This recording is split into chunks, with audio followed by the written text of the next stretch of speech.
Olá, meus amigos, muita paz, muita alegria. Mais uma semana estamos nós juntos aqui no estudo desse livro maravilhoso. Mandar um grande abraço aos amigos que estão entrando, deixando suas mensagens. Que possamos ter uma noite de reflexão, de aprendizado, de entendimento. E fiquei muito feliz nessa semana, pois havia um amigo muito próximo que ele tem muito medo, tinha muito medo da morte, né? Sempre trouxe um temor muito grande a respeito da morte, e ele vem acompanhando os estudos, e na semana passada, quando nós falamos de espíritos felizes, que ainda não é a nossa condição, esse mesmo me relatou como ele entendeu a morte de uma outra forma, como ele compreendeu a possibilidade da morte ser algo bom, que na verdade, por vezes, ele achava que aqui, né, os interesses materiais era muito melhor do que ele encontraria pós-túmulo, mesmo sendo espírita. Ao ver ali as histórias trazidas por Kardec, né, os relatos trazidos por Kardec, ele pôde observar e compreender que, na verdade, depende de nós a maneira como a morte será, né, como a passagem acontecerá.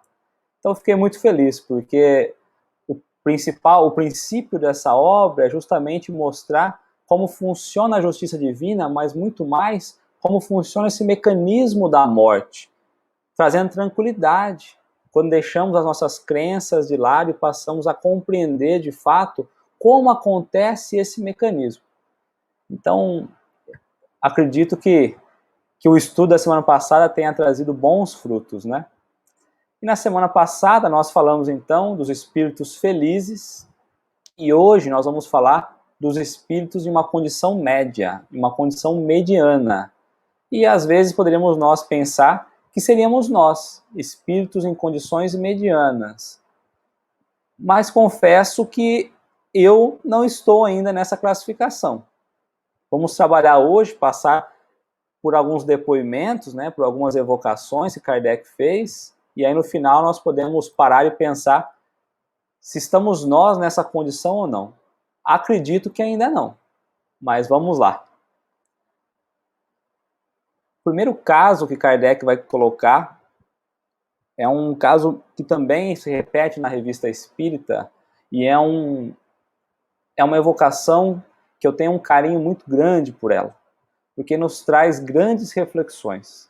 Por vezes imaginamos estar numa condição boa, mas quando nós olhamos esse espírito nos trazendo as informações e colocando de fato como ele se encontra e como ele era, aí nós paramos para pensar se realmente o que fazemos está sendo o que nós realmente precisamos. Será que estamos caminhando, realizando aquilo que realmente precisamos? Então vamos lá. Trata-se do caso de Joseph Bré, morto em 1840. E aqui tem uma peculiaridade em relação às evocações, né? Então ele foi evocado pela neta, mas somente 22 anos após o seu desencarne, em 1862. Ele que era tido como um homem honesto segundo Deus ou segundo os homens. E é interessante Kardec colocar segundo Deus ou segundo os homens. Vamos entender um pouquinho por que Kardec coloca honesto segundo Deus ou segundo os homens. Então a neta, ao ser evocado, a neta começa, né? Querido avô, quereis dizer-me como estais entre os espíritos e dar-me alguns detalhes instrutivos para o nosso avanço? A neta, então, queria saber como ele estava e queria também receber alguma informação, algum detalhe, a fim que pudesse ajudá-la, a instruí-la, né, na questão do avanço. E aí o vô vai falar, tudo o que quiseres, minha querida filha. É a neta dele, né? Estou espiando minha falta de fé, mas a bondade de Deus é grande. Ele leva em conta as circunstâncias. Sofro, não como podeis entender, mas de arrependimento por não ter empregado bem o meu tempo na terra. E a neta vai perguntar: mas como não empregastes bem? Fosse sempre um homem honesto. Sim, do ponto de vista dos homens, mas há um abismo entre o homem honesto perante os homens e o homem honesto perante Deus. Então, a colocação aqui, ele já nos traz a pensar. Por vezes imaginamos ser honestos, mas pela ótica humana. E ele nos traz aqui que há um abismo. Imaginemos um abismo, não é um distanciamento, é um abismo muito grande entre a honestidade dos homens e a honestidade de Deus. E ele continua: tu queres instruir-te, né? Vou tentar fazer-te sentir a diferença. Entre vós, considera-se como homem honesto aquele que respeita as leis de seu país, aquele que não faz mal ao próximo, tomando-lhe ostensivamente seus bens, mas toma sem pensar sua honra, sua felicidade, desde que a lei não possa alcançar o culpado. Manda gravar na sua lápide a série interminável de virtudes. Acredita-se ter pago sua dívida com a humanidade. Que engano! Para ser honesto perante Deus, não basta não ter infringido as leis dos homens. É preciso, antes de tudo, não ter transgredido as leis divinas. E ele vai falar sobre as mensagens gravadas aqui na lápide, né? Se nós formos ao cemitério, nós vamos ver várias virtudes gravadas ali nos túmulos, nas lápides.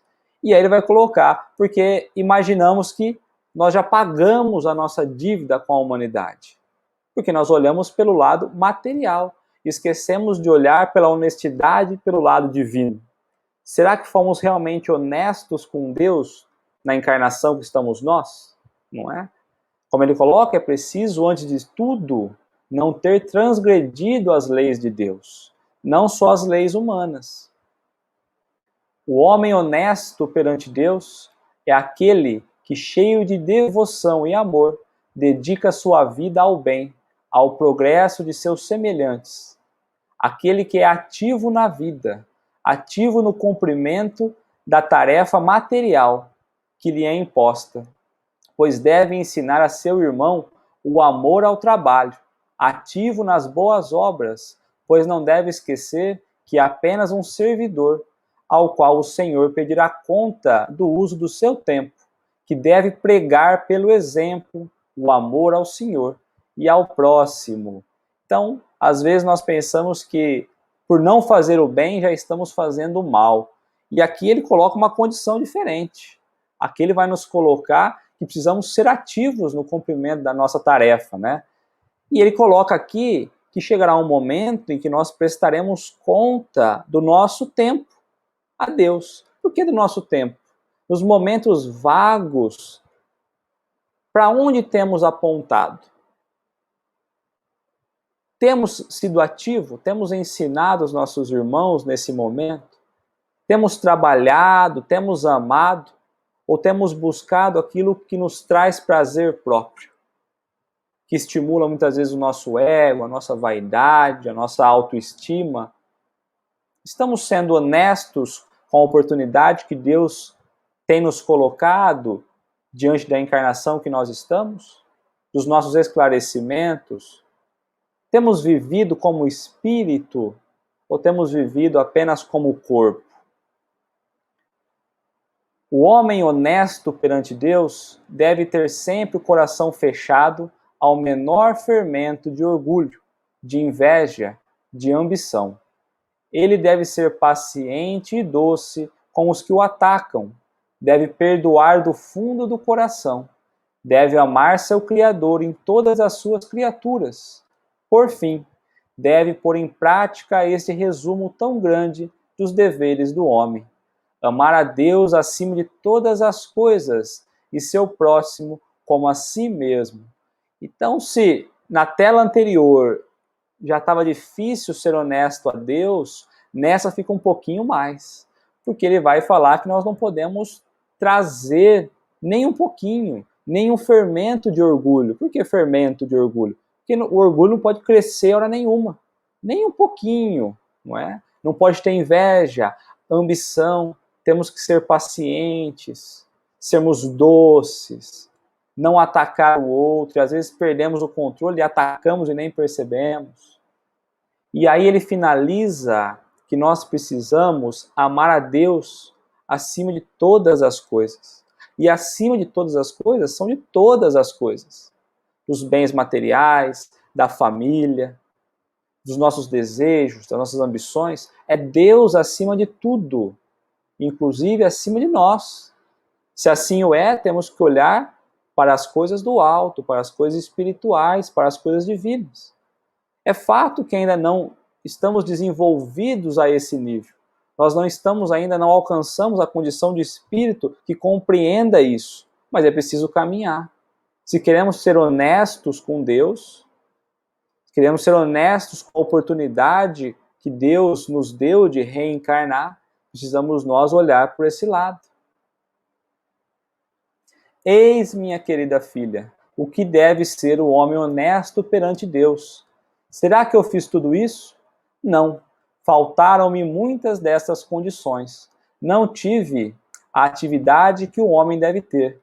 O esquecimento do Senhor levou-me a outros esquecimentos, que mesmo não sendo passíveis de punição pela lei humana, não deixaram de ser pela lei de Deus. E quantas vezes esquecemos nós de Deus? Ou melhor, quantas vezes lembramos nós de Deus? Porque se nós esquecemos dele, nós vamos esquecer das coisas divinas também, dos compromissos divinos. E se nós não lembramos dele, esquecemos também das coisas divinas. Então é fato que por vezes já estamos mais evoluídos, já temos progredido, já estamos caminhando, já somos civilizados, mas nós não infringimos leis humanas. Ou a maioria de nós não infringe leis humanas, mas ainda infringimos as leis divinas, as vontades de Deus, o motivo pelo qual somos nós colocados em um corpo na Terra para viver mais uma vez uma experiência. Então veja, a neta que via o avô imaginava ser um homem bom, e assim nós temos imaginado que os outros são bons, e que nós também. Mas não é bem assim. Então, esse é um caso que eu gosto muito, porque vamos caminhando no caminho, né, na senda do bem, no caminho do bem, tentando progredir, tentando amar, tentando não se irritar, tentando diminuir ali as nossas vicissitudes, né, o egoísmo. E quando nós paramos para olhar, nós não estamos sendo honestos com Deus. Estamos indo talvez para um caminho diferente, forçando uma coisa, um hábito que ainda não nos pertence. O segundo caso que Kardec vai trazer é de uma mulher jovem, né, de 25 anos, morta subitamente em sua casa, sem sofrimento e sem causa prévia conhecida. Era rica, um pouco frívola e, em consequência da leviandade de seu caráter, ocupava-se mais das futilidades da vida do que das coisas sérias. Mas seu coração era bom. Ela era doce, benevolente e caridosa. Após a sua morte, então, ela vai ser evocada 3 dias. E a primeira comunicação que ela traz é a seguinte: não sei onde estou, que perturbação me rodeia, não compreendo porque não estou em casa. Choram minha ausência, e eu estou aqui, e não consigo fazer-me reconhecer por todos eles. Meu corpo não me pertence mais, e no entanto, eu o sinto gelado e frio. Quero deixá-lo, e estou presa a ele volto sempre. Sou 2 pessoas. Oh, quando compreenderei o que me aconteceu? É preciso ainda que eu vá lá. Meu outro eu, o que ele se tornará comigo ausente? Adeus. E aqui ele encerra a comunicação, sentindo ainda as sensações do corpo, compreendendo que precisava voltar, porque o que seria do corpo sem ela, não é? Ela queria voltar, mas não conseguia, queria responder, mas não conseguia, via muitos chorando, mas não conseguia consolar, não é? E Kardec vai trazer uma observação. O sentimento da dualidade é aqui evidente. Sua posição de fortuna, permitindo-lhe satisfazer seus caprichos, devia favorecer sua tendência à leviandade. Logo, não é espantoso que seu desprendimento tenha sido lento, que 3 dias após a sua morte, ela ainda se sentisse ligada ao seu envoltório corporal.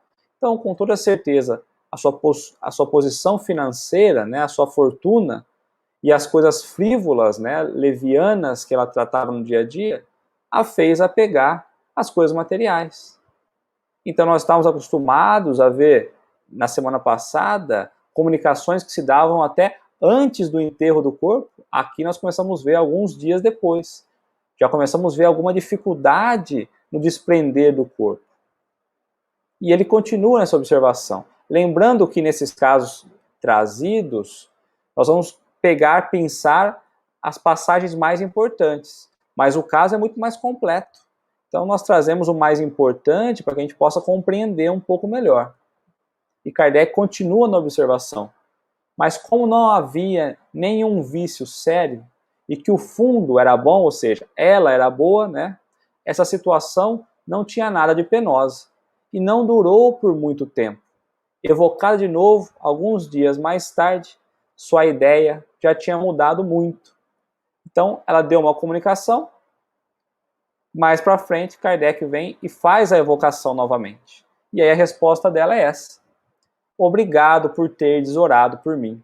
Reconheço a bondade de Deus que me poupou os sofrimentos e a apreensão do momento da separação de meu corpo e de meu espírito. Não sou infeliz, mas ainda tenho muito que fazer para avançar rumo à morada bem-aventurada. Pedirei a Deus que me permita voltar a essa terra, pois tenho que reparar o tempo que aí perdi nessa existência. Que a fé vos sustente, meus amigos. Tende confiança da eficácia da prece, quando ela parte verdadeiramente do coração. Deus é bom. Aqui é um ponto, aqui ela já traz uma nova compreensão, e ela agradece pelo fato do grupo ali, né, orar por ela. Ela vai trazer a importância da prece, mas não a prece repetitiva, sem significado, decorada. Não, a prece verdadeiramente do coração. Por quê? Porque o sentimento, a vontade vai produzir a ação. Então, como é importante essa prece àqueles que partiram, mas a prece sincera. Não aquela prece repetitiva, porque não chega ao local. E nós vamos observando que mesmo nesses espíritos medianos, eles trazem a compreensão de Deus. Muito menor do que os espíritos felizes da semana passada, é fato, mas eles a todo momento falam de Deus, compreendem a bondade de Deus, a justiça de Deus. E ela não vê a hora de voltar à Terra. Mas por quê?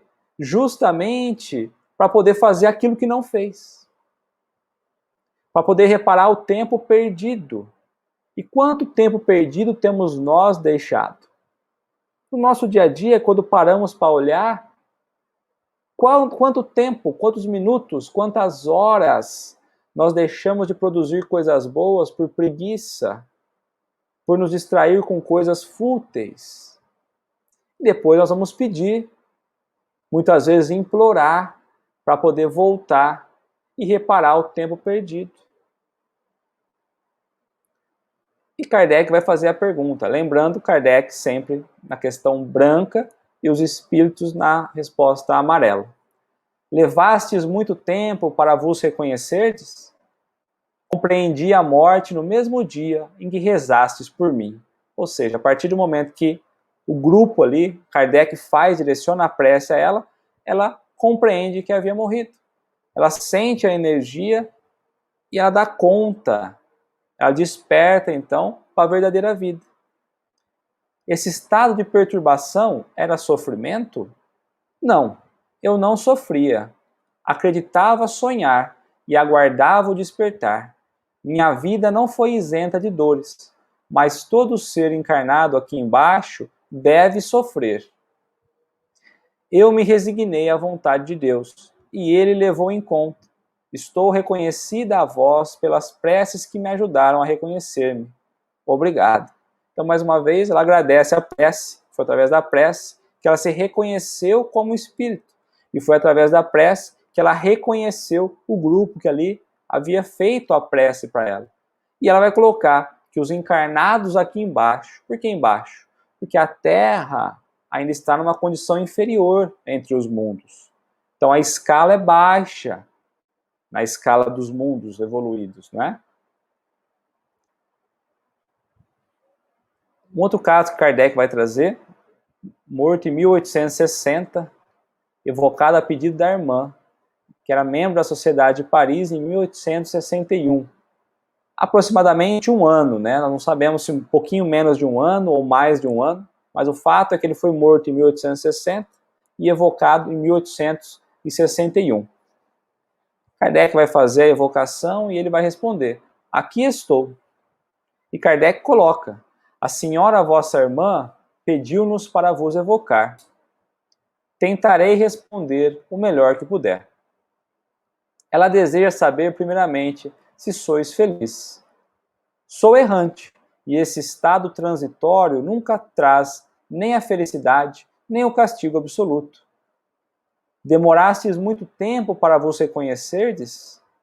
Fiquei muito tempo no estado de perturbação, e não saí dele, a não ser para bendizer a piedade daqueles que não me esqueciam e oravam por mim. Mais uma vez, a importância de orarmos, mais uma vez, a importância da prece àqueles que se desencarnaram, a prece do coração. Por que ele demorou?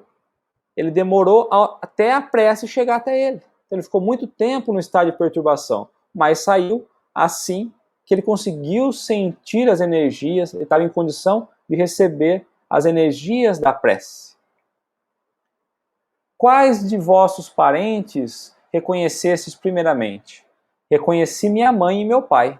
Ambos me receberam ao despertar. Já pensou que delícia, né? Abrir os olhos, o pai e a mãe recebendo-nos. Os olhos espirituais, é lógico. Como explicar que no fim de vossa doença parecieis conversar com aquele que havia amado na terra?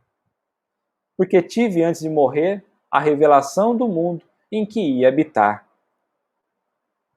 Porque ao falar de vosso corpo, faláveis sempre na terceira pessoa. Um caso curioso aqui, né? Então ele falava do corpo como se fosse de outra pessoa. E a resposta dele é: porque eu era vidente e sentia nitidamente as diferenças que existem entre o físico e o moral, entre o corpo e o espírito. Essas diferenças, ligadas entre si pelo fluido da vida, tornam-se muito nítidas aos olhos dos doentes clarividentes. Aqui trata-se de uma clarividência, certo? Então, ele via o corpo e ele se sentia como espírito, como se estivesse separado, mas não. E Kardec traz uma outra observação. Essa foi uma particularidade que a morte desse senhor apresentou. Em seus últimos momentos, dizia sempre: ele tem sede. O próprio espírito falando, né? Dele mesmo, do corpo dele mesmo. Ele tem sede. É preciso dar-lhe de beber. Ele tem frio. É preciso aquecê-lo. Ele sofre em tal lugar. E assim por diante, né?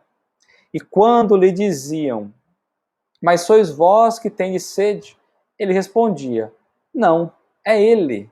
Aqui desenham-se perfeitamente as duas existências. O eu pensante está no espírito e não no corpo. O espírito já desprendido em partes, ainda ligado, mas já desprendido em partes, considerava seu corpo como uma outra individualidade, que não era dele propriamente falando, embora fosse, ele imaginava que não. Era, portanto, a seu corpo que era preciso dar de beber, e não a ele, espírito. Esse fenômeno se observa também em certos sonâmbulos. Sonâmbulo que vê o corpo e vê o espírito, imagina ser coisas diferentes, individualidades diferentes. O que dissestes de vosso estado errante e da duração de vossa perturbação? Estou num estado transitório. As virtudes humanas adquirem aqui seu verdadeiro preço. enquanto somos espíritos, voltamos à parte espiritual, aí as virtudes trazem o seu verdadeiro peso, o seu verdadeiro significado, a sua verdadeira importância, não é? Sem dúvida, meu estado é 1000 vezes melhor ao da encarnação terrestre. Sempre tive aspirações ao verdadeiro bem e ao verdadeiro belo, e minha alma não ficará saciada, a não ser quando voar aos pés do Criador. Então aqui ele mostra já uma vontade de aproximar de Deus. Como ele coloca, só será saciado quando voar aos pés do Criador. A vontade de melhor, a vontade de progredir. Nesse outro caso, Kardec traz um relato muito grande, assim, extenso a respeito desse espírito antes de entrar na evocação. Mas é um caso de grande ensinamento, né? Assim como todos, mas tem casos especiais, né, que nos marcam, e esse é um dos também. Então, o Sr. Cardon, né, Kardec vai colocar: passar a parte da vida na marinha mercante, na qualidade de médico, e extraíra daí hábitos e ideias um pouco materiais. Aposentado, exercia a modesta profissão de médico rural. Havia algum tempo adquirira a certeza de que sofria de uma hipertrofia do coração, e sabendo que essa doença é incurável, o pensamento da morte mergulhava-o numa sombria melancolia, da qual nada podia distrair. Então, a todo momento, ele estava ligado, mergulhado à doença. Ele sabia que a doença era incurável, que não tinha o que fazer e que ele ia desencarnar. Então, ele vivia a todo momento mergulhado numa melancolia, justamente pela doença. Nada o distraía. Ele acordava pensando e dormia pensando. Aproximadamente 2 meses antes, predisse seu fim. Então, 2 meses antes de morrer, ele previu que iria morrer, né? Quando se viu prestes a morrer, quando chegou próximo da morte, ele reuniu a família à sua volta para dar um último adeus. Sua mulher, sua mãe, seus 3 filhos e outros parentes estavam reunidos em volta de sua cama. No momento em que sua mulher tentava erguê-lo, ele caiu bruscamente. Os olhos fecharam-se e foi dado como morto. A mulher colocou-se diante dele para ocultar esse espetáculo aos filhos. Imaginamos a cena: mulher tenta erguê-lo, ele cai bruscamente, os olhos se fecham e ele foi dado como morto. Todos ali presentes achavam que ele havia morrido. A mulher então se posiciona na frente do corpo para tentar esconder um pouco dos filhos. Eis que acontece, né? Depois de alguns minutos, ele reabriu os olhos, seu rosto, por assim dizer, iluminado. Imaginemos um rosto iluminado, trazendo um semblante de alegria, né?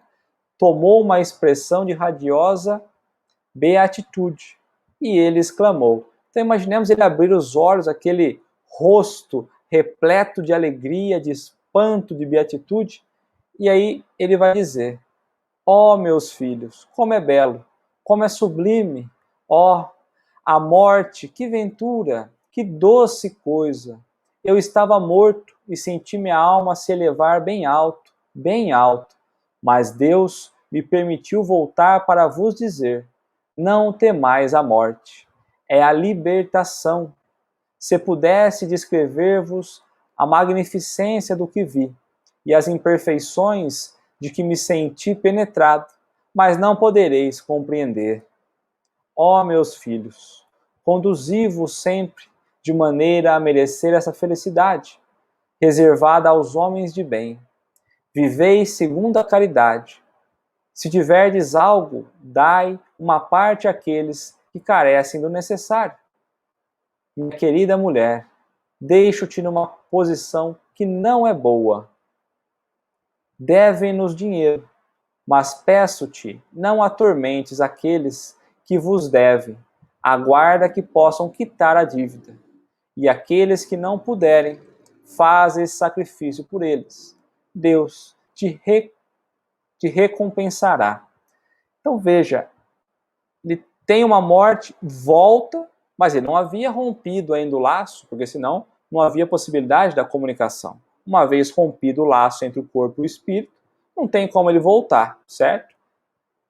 Então ele cai, quando ele abre os olhos, ele foi levado a conhecer o que seria o local onde ele passaria, depois da passagem, depois da morte, o local onde ele estaria. E ele veio falar sobre o que era a vida após a morte. Como era belo, como a morte era a libertação, era a felicidade, mas que era reservado aos homens de bem, reservado àqueles honestos a Deus, daquele primeiro caso. E aí ele vai falar dos filhos, da importância de conduzir sempre da melhor maneira, para merecer a felicidade. E ele olha para a mulher, compreende que a situação que eles se encontram não é a melhor. Talvez passar até por dificuldades pela condição da mensagem. Mas ele vai dizer que ela pudesse aguardar aqueles que devem, que aqueles que não pudesse pagar, que ela pudesse perdoar, porque Deus o recompensara. Ou seja, Deus traria a recompensa a ela, se não nesse mundo, no próximo mundo, num plano espiritual. Meus filhos, ajudai-vos e apoiai-vos mutuamente, que a boa harmonia reine entre vós. Não sejais vaidosos, nem orgulhosos. Perdoai aos vossos inimigos, se quiserdes que Deus vos perdoe. Depois, tendo mandado aproximar-se os filhos, estendeu as mãos para eles e acrescentou: Meus filhos, eu vos bendigo. E aqui os olhos dele voltam a fechar e ele cai mais uma vez, né? E seus olhos se fecharam desta vez para sempre, mas seu semblante conservou uma expressão tão imponente que até o momento em que foi enterrado, uma multidão considerável veio contemplá-lo com admiração. Imaginemos naquela época, né, esse fenômeno acontecendo, a expressão facial toda modificada, repleto de alegria, depois dessa mensagem que ele trouxe. Então, até no momento em que ele foi, no momento do enterro, havia muita gente, uma multidão considerável, que foi contemplar com admiração a face dele, o rosto dele de alegria. E quando Kardec o invoca, ele vai trazer: estou perto de vós. Relataram-nos vossos últimos instantes, que nos encheram de admiração. Teríeis a bondade de nos descrever melhor do que fizeste, o que viste durante o intervalo do que se poderia chamar vossas duas mortes? Kardec vai trazer o que poderia chamar duas mortes. E ele vai responder: o que eu vi, poderíeis compreendê-lo? Não sei, pois não poderia encontrar expressões capazes de tornar compreensível o que pude ver durante os poucos instantes em que me foi possível deixar meus restos mortais. Então ele mesmo não tinha expressão, não tinha significado para as coisas que ele havia visto. Se não existia palavras, como ele talvez poderia desenhar? E ele coloca: poderias compreendê-lo? Não sei, talvez não, né? Vós vos dai conta de onde estivestes? Foi longe da Terra, num outro planeta ou no espaço?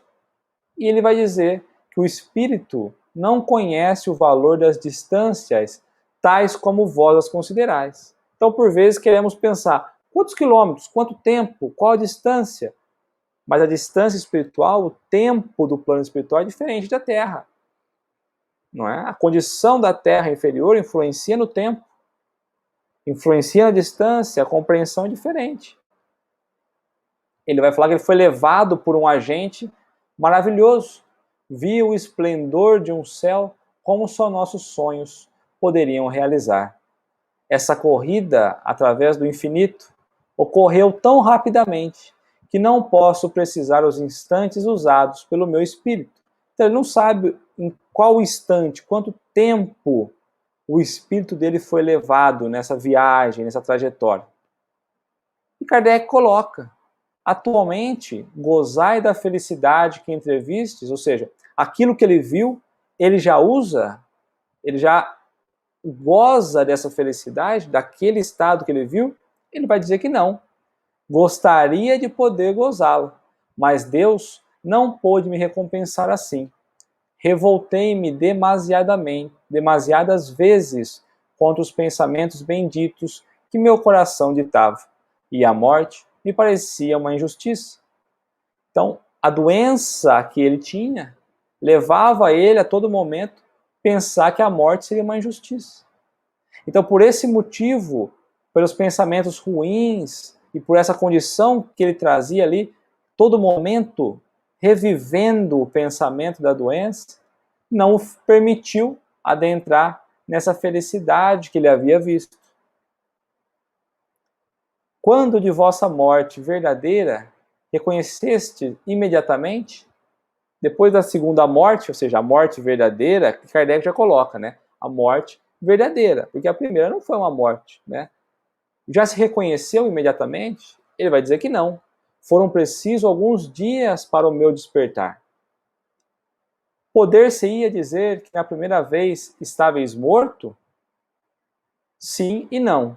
Tendo o espírito deixado o corpo, naturalmente a carne se extinguia, mas ao retomar posse de minha morada terrestre, a vida voltou ao corpo, que sofreu uma transição, um adormecimento. Naquele momento, sentíeis os laços que vos unia o vosso corpo? Ou seja, existia um laço, ele sentia um laço? Ele vai dizer que sim, ou seja, ele estava ligado ainda, sem dúvida. O espírito tem um laço difícil de romper. Ele precisa ele precisa do último estremecimento da carne para voltar à vida natural. Ou seja, a carne tem que se estremecer ao último. A carne não tem mais energia nenhuma. Aí volta, não tem mais ligação nenhuma. Aí o espírito se liberta, não é? De onde vinham as belas e boas palavras que, por ocasião de vossa volta à vida, dirigistes à vossa família? Ou seja, a mensagem que ele trouxe, da onde vinha? E vejamos como Kardec ele está sendo ali inspirado, né, na pergunta. Porque ele poderia pensar que era do próprio espírito. Mas Kardec faz o questionamento e ele vai colocar: eles eram reflexo do que eu vira e ouvira. Os bons espíritos inspiravam minha voz e animavam o meu rosto. Ou seja, os bons espíritos aproveitaram aquele momento para poder dar uma comunicação, para trazer uma comunicação de impacto, para instruir, não é? Gostaríeis de dirigir algumas palavras à vossa mulher e aos vossos filhos? Peço a todos os meus para crerem em Deus. Olha lá, Deus de novo, né? Deus poderoso, justo e imutável, na prece que consola e alivia, na caridade, que é o ato mais puro da encarnação humana. Então ele vai trazer de novo a importância da prece de novo. E mais uma vez, a importância da caridade, que é o ato mais puro que nós vamos encontrar enquanto encarnados, na encarnação humana. O futuro é a caridade, a benevolência em todas as ações. É crer que todos os espíritos são irmãos. Nunca se prevalecendo de todas as pueris vaidades.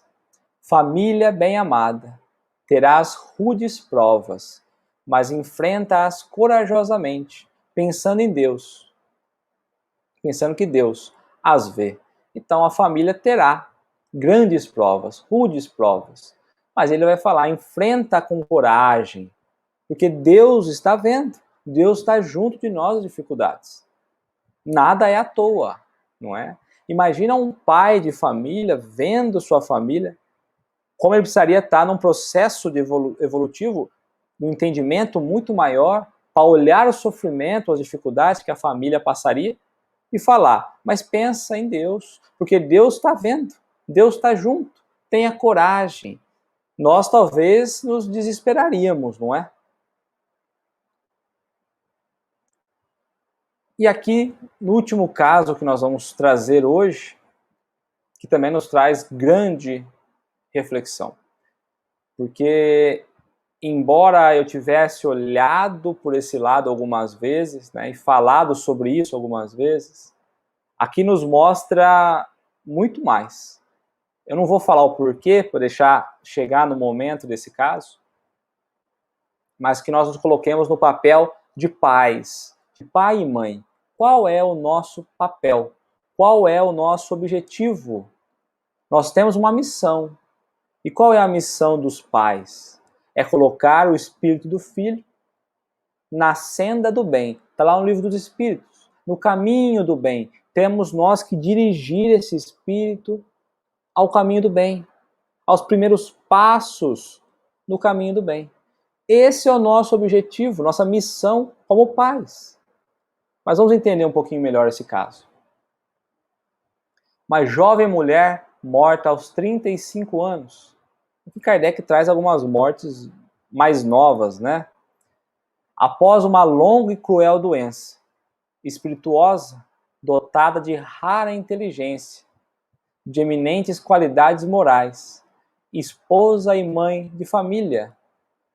Um acidente trouxe a terrível doença que devia levá-la e que a reteve 3 anos no leito. Ficou 3 anos no leito, vítima dos mais cruéis sofrimentos. Suportou até o último momento, com heróica coragem, e durante os quais sua alegria naturalmente não a abandonou. Então ela ficou 3 anos no leito, sofrendo muito, mas sempre com muita coragem, e sempre trazendo a alegria como sendo um processo natural. A alegria nunca a abandonou, ou melhor, ela nunca abandonou a alegria, a felicidade, mesmo com as dores. Dores terríveis, né? Como Kardec vai descrever. Ela acreditava firmemente na alma e na vida futura, mas preocupava-se muito pouco com isso. Todos os seus pensamentos se voltavam para a vida presente, a qual se apegava muito, sem, no entanto, ter medo da morte e sem procurar os gozos materiais, por sua vida era muito simples e ela dispensava, sem dificuldade, o que não podia obter. Mas apreciava instintivamente o bem e o belo, que sabia mostrar até nas menores coisas. Então ela encontrava o belo nas menores coisas. Ela tinha ali, ela tinha o entendimento da vida futura, mas mesmo tendo o entendimento da vida futura, assim como nós, ela se preocupava muito pouco com isso. Ela dava mais valor aos pensamentos do momento, voltava muito mais para a vida presente. Ela vivia muito mais pelas coisas do dia a dia. E não se importava, não tinha medo da morte, como colocou aqui. Queria viver menos para ela do que para os filhos, ou seja, vivia mais pelos filhos, aos quais sentia que era necessário. Por isso, se agarrava à vida, ou seja, se agarrava à vida pelo filho, pelos filhos. Conhecia o Espiritismo sem tê-lo estudado a fundo. Interessava-se por ele. No entanto, ela não conseguia fixar as ideias sobre o futuro. Era para ela uma ideia verdadeira. Era uma ideia verdadeira, mas ela não se fixava à vida futura, mas que não deixava nenhuma impressão profunda no seu espírito. O bem que ela fazia era o resultado de um movimento natural, espontâneo, e não inspirado pelo pensamento de uma recompensa ou das penas futuras. O bem que ela fazia era natural. Ela fazia porque era dela. E não como nós encontramos, ou por vezes nós fazemos. Fazemos o bem porque sabemos que precisamos fazer. Não é natural nosso, ainda é um esforço. No caso dela, não. Ela já tinha esse bem natural. Era espontâneo. Não esperava nada em troca. Num dia em que seu marido estava ausente, sentiu-se desfalecer e compreendeu que sua hora chegara. Sua vista estava velada. A perturbação a invadia e sentia todas as angústias da separação. Entretanto, custava-lhe morrer antes da volta do marido. Fazendo um supremo esforço, disse: Não, não quero morrer. Sentiu então a vida renascer nela e recobrou o pleno uso das suas faculdades. Quando o marido voltou, ela disse: Eu ia morrer, mas quis esperar que estivesse por perto de mim, pois ainda tinha várias recomendações a fazer-te. Veja bem, ela sabia que ela estava no leito, ela sabia que ela ia desencarnar a qualquer momento. Ela esperou até o final, até no final, ela estava apegada ainda às recomendações que ela precisava fazer. Estava preocupada em deixar as coisas prontas, as recomendações que ela tinha que passar para o marido. E essa força dela, não vou morrer, porque eu preciso passar a recomendação, vai trazer vida, renascer nela de novo. Recoloca ela de novo na sua condição ali. Mas é lógico que não é por muito tempo, nós vamos ver à frente, né? Ela foi evocada após passar, então, como ela coloca aqui, as recomendações ao marido, ela desencarna. E após o desencarne, um dia após, no dia seguinte, Kardec vai evocar. E ela já traz a seguinte mensagem: meus bons amigos, obrigada por vos lembrares de mim. Fostes para mim como bons pais. Pois bem, sou feliz. Tranquilizai meu pobre marido e velai por meus filhos. Fui para junto deles imediatamente. Então, vejamos aqui na comunicação que a preocupação dela é o marido e os filhos. E ela vai falar que logo após a morte, o despertar, ela foi junto deles imediatamente. Ou seja, estava apegada a eles e foi a eles. E por que ela vai, meus bons amigos? Porque ela conhecia o Espiritismo, mas ela não vivia o que ela conhecia. Embora compreendesse a vida pós-morte, ela vivia para as coisas do dia a dia. Nem tanto que após o desencarne, ela volta, mais uma vez, para o marido e para os filhos. Parece que a perturbação não foi demorada, visto que nos respondeis com lucidez. Meus amigos, sofri tanto, e vós sabeis que sofria com resignação. Minha prova terminou. Estou completamente desprendida. Não sofro mais, e é para mim um alívio tão grande. Desta vez, estou radicalmente curada, mas preciso que me ajudeis, com o auxílio das preces, para vir em seguida trabalhar convosco. Ela precisa das preces para que ela possa ter a oportunidade de se livrar totalmente dessa ligação ainda existente, para que ela pudesse vir trabalhar com eles, então. Ou como espírito ou como encarnado. Aqui a gente não fica tão claro, tão nítido. Qual foi a causa de vossos longos sofrimentos? Passado terrível, meu amigo.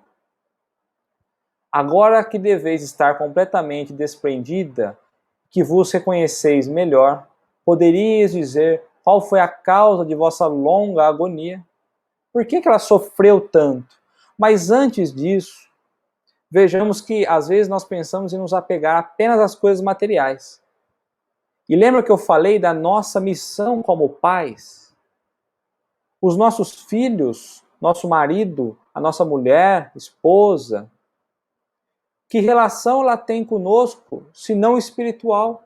Lógico, de carinho, de afeto, mas nós precisamos olhar para eles como espíritos e compreender qual é a nossa missão. Porque ela ainda estava apegada, por vezes, talvez materialmente, até pela preocupação. Então é preciso trazer o nosso pensamento como espírito. Quando olharmos para os nossos filhos, entender que ali tem um espírito em desenvolvimento e que a nossa relação é espiritual. Que nem sempre fomos pais e filhos. Talvez pudéssemos ter sido filhos e pais, maridos e mulheres, ou talvez algozes, ou talvez nem nos conhecêssemos. O fato é que nessa encarnação somos nós colocados como pais e filhos, mas na relação de espírito, a fim de que possamos colocá-los no caminho do bem, na senda do bem. Porque senão nós vivemos pelo material, pelo corpo do nosso filho, pelo que ele é, e esquecemos que dentro desse corpo tem um espírito. Mas voltando no caso aqui, Kardec vai colocar o porquê dessa longa agonia que ela teve. E ela vai responder: obrigado, meus bons amigos, por vossa lembrança e vossas boas preces. A prece, mais uma vez aqui, que contribuíram para o meu desprendimento. Vós compreendeis a prece. Não são fórmulas banais que dizeis, como tantos outros que não se dão conta do efeito que produz uma boa prece. Prolonguei eu mesma meus sofrimentos. Meu ardente desejo de viver para meus filhos fazia com que me apegasse à matéria.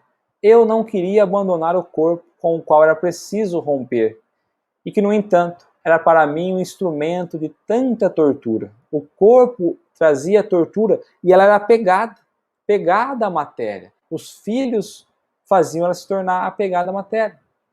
Se vos tivesse escutado os ensinamentos da doutrina, né, do Espiritismo, se vos tivesse escutado, que imensa mudança na minha vida presente, que alívio teria sentido em meus últimos instantes, e quão mais fácil teria sido essa separação, se em vez de contrariá-la, eu me tivesse deixado ir com confiança na vontade de Deus.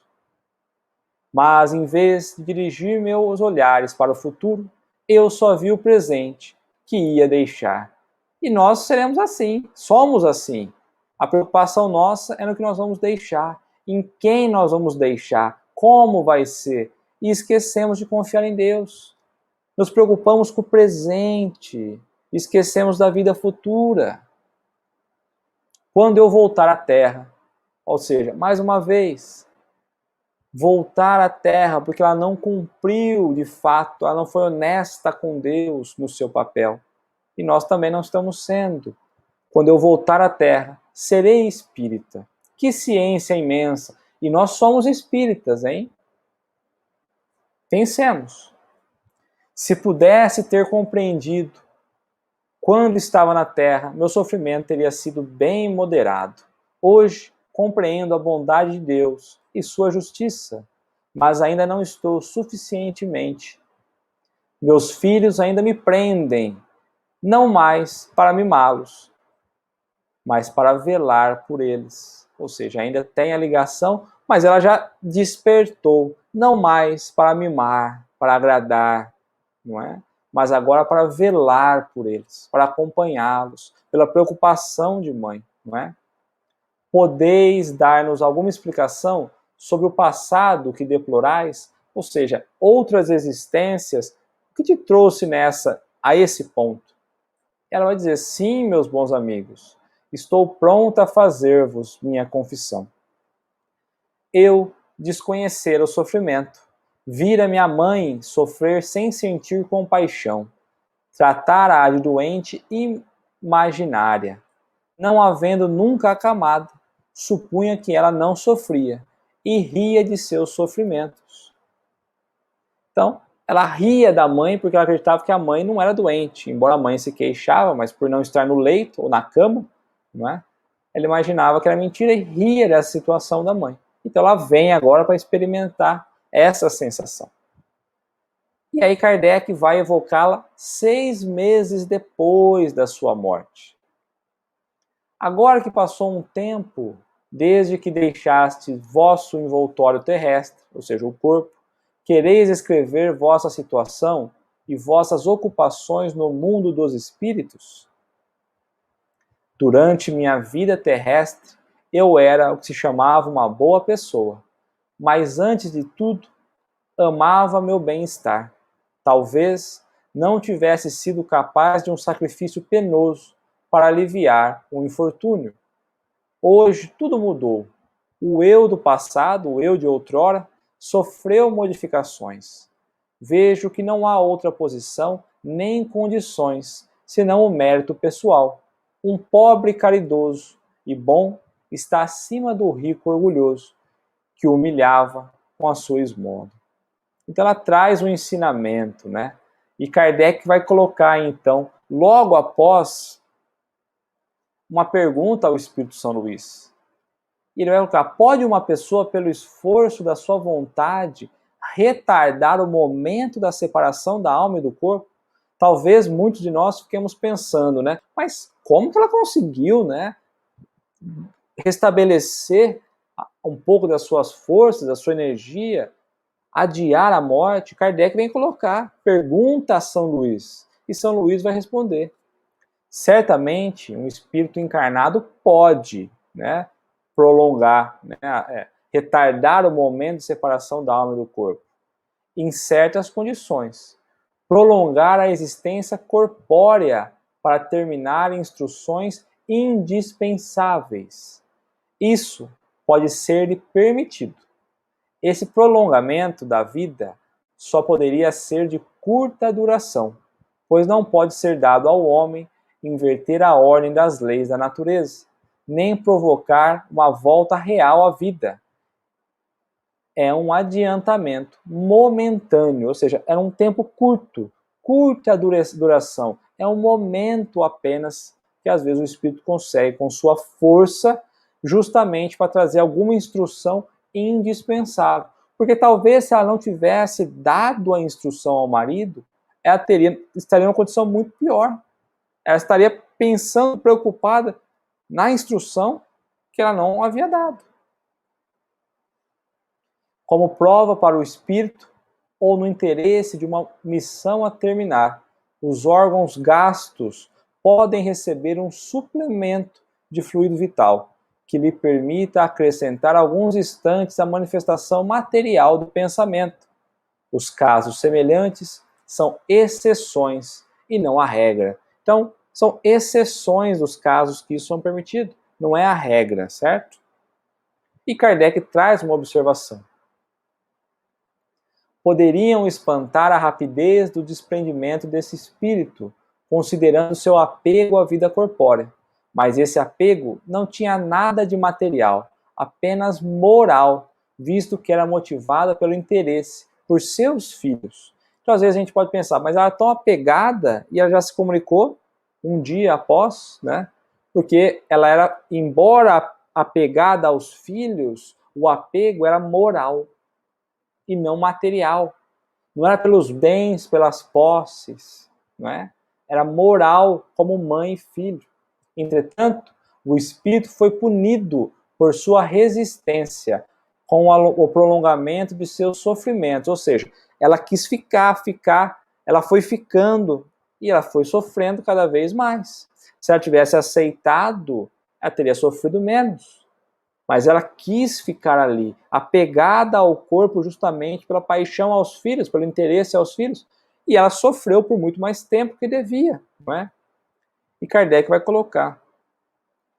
Entretanto, o espírito foi punido por sua resistência com o prolongamento de seus sofrimentos, devidos à natureza da doença e não à dificuldade do desprendimento. É por isso que, após a libertação, a perturbação foi de curta duração. Um fato importante em diversas épocas mais ou menos distanciadas da morte é a mudança que se realiza gradualmente nas ideias do espírito. Ela se traduz não por melhores sentimentos, mas por uma apreciação mais sã das coisas.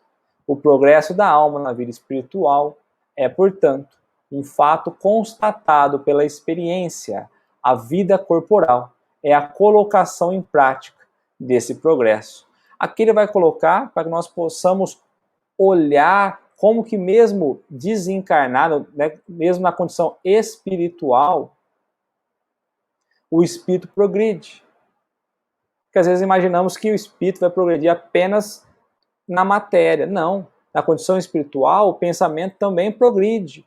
Como ele vai colocar, a melhoria do sentimento, né, a apreciação mais sã das coisas. Quando estamos libertos do corpo, da matéria, nós vamos conseguir compreender um pouco melhor as coisas na condição espiritual. Então nós progredimos. Mas é justamente quando encarnados que nós entramos em prática. Nós vamos praticar o progresso. Então, às vezes, nas pequenas coisas que nós imaginamos que não vai afetar a nossa passagem, a nossa condição espiritual, o nosso despertar, é preciso olhar. Precisava tanta preocupação como mãe, Precisava tanto apego pelo filho, ninguém está falando de amar. Precisava tanto apego. E quantas vezes colocamos nós, os nossos desejos, no filho? E depois nós vamos ter que prestar conta dessa nossa visão, porque temos nós a missão de pais, mas não de nos apegar a eles, as paixões pelos filhos, porque se torna paixão, se torna vício. E aí não é saudável. Chegamos ao fim do estudo de hoje. Alguns casos muito interessantes, né, que nos traz a reflexão. E na semana que vem, como eu disse, eu acho que muitos de nós não se encontram entre os espíritos em condições médias, espíritos medianos. Talvez a gente se encontre na semana que vem em espíritos sofredores, não é? Então, na semana que vem, capítulo 4 da segunda parte do livro Céu e Inferno, onde Kardec vai trazer como título Espíritos Sofredores. Meus amigos, tenhamos nós uma maravilhosa semana, uma ótima semana, repleta de paz, de alegria, de amor, de caridade, que possamos lembrar desses casos diariamente e nos colocar, vivenciar essas experiências, olhar para nós como espíritos, a fim de que possamos ser honestos junto à lei de Deus. Fiquem com Deus.